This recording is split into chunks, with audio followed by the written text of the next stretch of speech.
Hey guys, it's Llama again. Today is a very exciting day because, as I'm sure you know, it is International Women's Day. So I've been doing my part to try to remind everybody in chat. I want to start by thanking my mortal enemy, Valkyris. He's still my enemy, but he did notice my reminders, and he got up early this morning, I guess, whatever time zone he is, and you gave the first National Women's Day shout out of the day. So thank you for that, Valkyris. I will still get you. I will still kick your butt, but I will respect you as I do it. So thank you for doing that. Other than that, some exciting things. There's been some crazy things going on in the game rankings this week. So that's mostly what I'm going to talk about in this video. Before that, I'll do a quick update on me. So if you look around my city, you can see I've got a lot more, resource mines and things going on now. Primarily too, I also have stone, which is a new resource I didn't have before that you unlock specifically at level 10. So I'll show you my level 10 castle. Yep, so you can see that I'm at level 10 now. I'm excited because I'm not sure, but based on my allies' castles, I think when I get to level 11, I'll start to have a roof.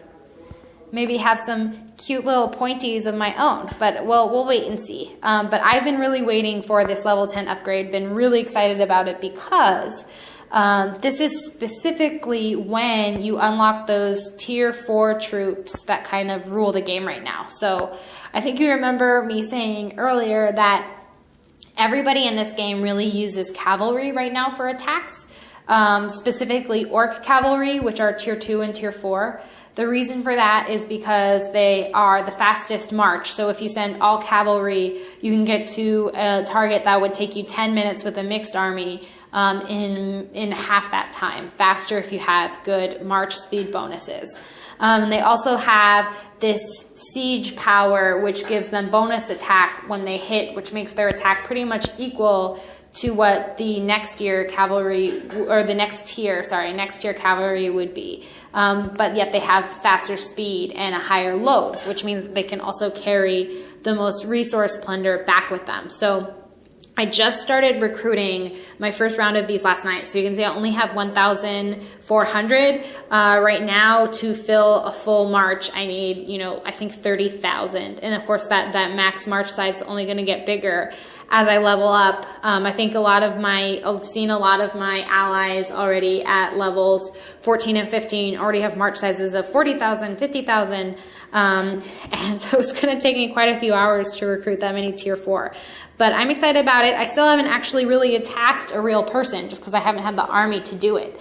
Hopefully, in a day or two in the next video I make, maybe I can film my next attack and show you guys, or my first attack and show you guys how it goes. But yeah, so that's the main update on me, working on level 10, working on tier 4 cavalry, and new resource unlocked. Now, in terms of the game, there has been some really crazy stuff going on in the rankings. So let me show you guys that. If you go to Alliance Power Rank, you can see that the top 3 are still the same. It's still here, TCK and NLD.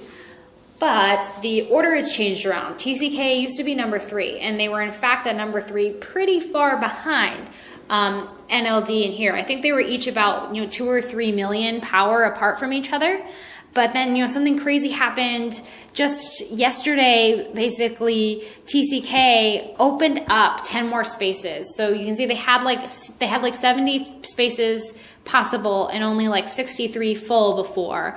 And then they unlocked 80 and basically filled those instantly. I wasn't sure what happened at first. I asked some of my alliance members who knew, the members that joined, and basically the people joining were all from another alliance called AOD. So AOD, you can see, used to be at around number 6, where TFL is now.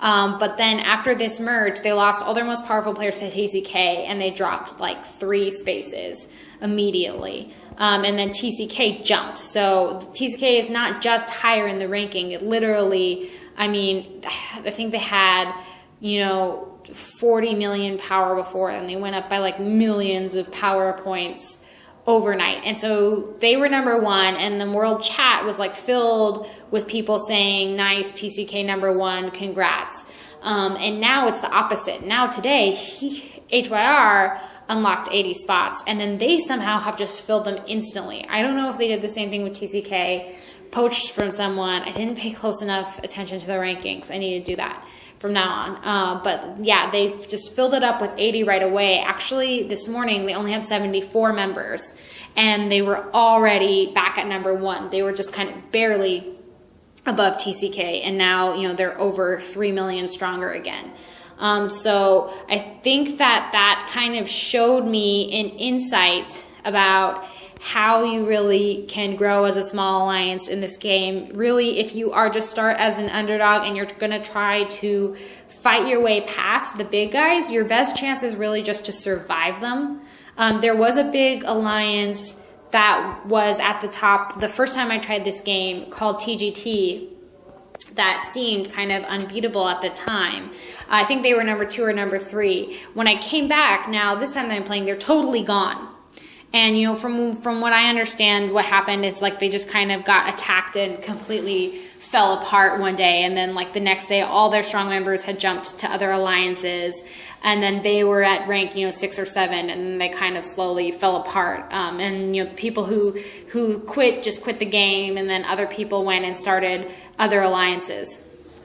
So, you know, something like, let's say TCK maybe was able to get in the top in the beginning because they basically outlasted this large alliance that just fell apart.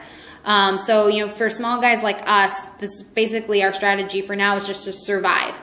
But, you know, if we don't want to just be surviving and defending forever, then basically our only option is probably to merge with somebody else, in which case we can kind of double, or at least, you know, by increment, like jump our power hugely.